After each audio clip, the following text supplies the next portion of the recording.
성도 여러분들 안녕하십니까? 12월 11일 일요일 이 아침에 새벽기도에 함께 하신 여러분들을 환영합니다. 저는 세리토스 교회를 섬기는 김희상입니다. 이제 함께 기도하시고 시작하도록 하겠습니다. 하늘에 계신 아버지 하나님, 이 아침에 우리에게 생명 주시고 또 주님의 말씀을 가지고 교훈을 삼으며 이 하루의 삶을 열어가게 하시니 감사를 드립니다. 저희들에게 지혜를 주셔서 하나님의 말씀을 밝히 이해하고 저희들의 영적인 삶이 더욱더 윤택해질 수 있도록 인도하여 주시며 또 진리의 말씀을 따라 순종하는 삶이 하나님의 영광을 드러내는 것이 될 수 있도록 저희들을 이끌어 주시옵소서.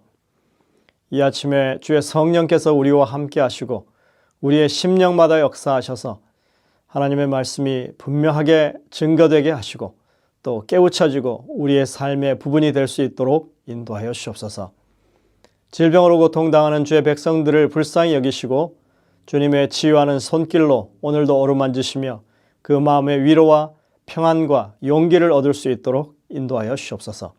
성령께서 이 시간 내내 우리와 함께하여 주시옵기를 예수님의 이름으로 간절히 기도드립니다. 아멘. 저희들은 2022년 제4기 한 기 동안에 죽음과 소망에 대한 주제로 성경을 연구해오고 있습니다. 이제 거의 막바지에 이르렀고 이번 주에 우리는 그리스도인 신앙의 기반이자 핵심이 되는 부분을 다루게 됩니다. 우리가 하는 이 신앙은 결국 어디로 가는 것인지를 살펴보게 될 것입니다. 이번 주의 제목은 성경적 세계관입니다. 먼저 기억절을 보실까요? 평강의 하나님이 친히 너희를 온전히 거룩하게 하시고 또 너희의 온 영과 혼과 몸이 우리 주 예수 그리스도께서 강림하실 때 흠이 없게 보존되기를 원하노라. 데살로니가전서 5장 23절에 있는 말씀입니다. 우리 신앙의 궁극적인 목적지는 하나님께서 거룩하게 하신 우리의 영과 혼과 몸, 우리의 전인을 잘 보존해서 주의 재림을 맞게 하는 것이라고 지금 말씀하고 있습니다. 그런 목적을 이루도록 우리가 어떤 생각과 가치관을 가져야 할 것인지 살펴보는 것이 이번 주에 저희들이 해야 할 일이라고 봅니다. 요한계시록은 그리스도의 재림 전에 있을 두 가지 중요한 세계화에 대해서 말하고 있습니다. 13장에는 모든 세계가 바다에서 나온 짐승을 기이 여기고 따르게 되는 오류의 세계화가 묘사되어 있죠. 사실 오류의 세계화는 교회 안팎으로 거의 절정에 달해 있는 상황이라고 말해도 과언이 아닐 것입니다. 교회 입장에서는 다른 말로 하자면 교회 세속화라고 할 수도 있겠습니다. 교회가 영적인 것보다는 물질적인 것에 더 가치를 두고 신앙을 추구하는 모습인 것입니다. 또 다른 하나의 세계화는 계시록 14장에 나오는 것처럼 영원한 복음이 모든 민족과 종족과 방언과 백성에게 전파되는 진리의 세계화입니다. 이렇게 양대 세력이 충돌하는 그런 때에는 정말 고통의 때라고 할 수 있겠죠. 이럴 때에는 교훈의 풍조가 요동치고 그리고 사람들은 귀를 진리에서 돌이켜 허탈한 이야기를 따르게 될 것이라고 성경은 말하고 있습니다. 엘렌 화이트는 각시대의 대쟁투에서 이렇게 기록합니다. 사탄은 영혼불멸설과 일요일의 신성함이라고 하는 두 가지 큰 잘못을 이용해서 백성들을 속일 것이다. 영혼불멸설은 강신술의 토대를 마련하고 일요일 성수는 로마와 공감의 유대를 형성한다. 이번 기회에 죽음을 주제로 한 성경적인 가르침에 우리가 집중하면서 새롭게 이해하는 부분이 있다면 그것은 이것이 단지 교리의 영역이 아니라 어떤 영의 지배를 받느냐 하는 우리의 실생활에 관한 부분이라고 하는 사실입니다. 우리가 지옥 교리를 살펴보면 지옥이 없다고 할 때 펄쩍 뛰는 사람들이 있죠. 지옥이 없는데 우리가 뭐하러 이런 희생을 해가면서 신앙을 하느냐 하는 식의 반응을 보입니다. 천국과 지옥이라고 하는 이 당근과 채찍, 보상과 형벌이 없이는 기독교 신앙이 별 설득력이 없다는 그런 얘기입니다. 무시무시한 지옥 없이 단지 하나님을 믿고 따르는 것이 옳기 때문에 그렇게 하는 것이라고 하는 것을 사람들은 교인들의 영악함을 모르는 너무나 순진에 빠진 생각이라고 그렇게 말하는 것입니다. 당장 실제적인 유익이 없으면 진리를 따르겠느냐 하는 것이죠. 신앙이 일종의 거래와 계산의 수준으로 전락해 있는 것입니다. 그런 차원에서 교리를 바르게 이해한다고 하는 것은 어떤 믿음을 가지고 사느냐 하는 것이고 우리의 삶을 꼴짓는 결정적인 요소가 될 수 있는 것입니다. 마지막 사건들이 전개될 때 우리는 그리스도의 영광스러운 재림을 준비하기 위해서 성령께서 인도해 주시기를 구하면서 인간과 죽음의 본질을 포함해서 이 재림교회가 붙잡고 있는 모든 진리에 대한 믿음을 더욱더 확고히 유지해야만 하는 것입니다. 이제 일요일 서지로 가겠습니다. 제목은 예수님의 모본입니다. 누가복음 2장 52절에 보시면 예수님의 자라나는 그 상황을 누가가 묘사한 것을 볼 수 있습니다. 예수님이 어떻게 자라나셨는지 이렇게 표현합니다. 예수는 지혜와 키가 자라가며 하나님과 사람에게 더욱 사랑스러워 가시다. 예수님은 완전한 인간으로 이 땅에 태어나셨습니다. 그래서 예수님은 보통 사람들이 거치는 모든 성장 과정을 거칠 수밖에 없었습니다. 누가복음 2장 52절에서 그것을 말하고 있는 것입니다. 예수님은 네 가지 측면에서 함께 자라나셨는데 첫 번째 지혜, 이 지적인 부분이죠. 그 다음에 키가 자랐습니다. 육적인 부분입니다. 그러니까 하나님과 사람에게 더욱 사랑스러워 갔다고 했는데 이 영적인 것과 그 다음에 이 관계의 측면에서 그렇게 성장하는 과정을 거쳤다고 하는 것을 말합니다. 다시 말해서 전인의 영역에서 어린 나이로부터 어른에 이르기까지 성장해 가신 것입니다. 엘렌 화이트는 예수님의 이 자라남에 대해서 이렇게 묘사하고 있습니다. 그는 정신이 민활하고 통찰력이 있었으며 이건 지적인 성장을 가리키죠. 나이에 비해 생각이 깊고 지혜가 있었다. 그러면서도 그의 품성에는 균형 잡힌 아름다움이 있었다 그랬습니다. 영적인 성장을 가리킵니다. 그의 마음과 육체는 아이의 성장 법칙에 따라 점점 발육했다. 육적인 성장을 가리키죠. 예수께서는 유년의 독특한 사랑스러운 기질을 나타내셨다. 그의 자진하여 돕는 손은 다른 사람들을 돕기 위하여 언제나 준비되어 있었다. 그는 아무것도 침해할 수 없는 인내와 결코 고결함을 희생시키지 않는 진실성을 나타냈다. 원칙에는 반석과 같이 확고해야 했지만 그의 생애는 이기심 없는 인정을 드러내셨다.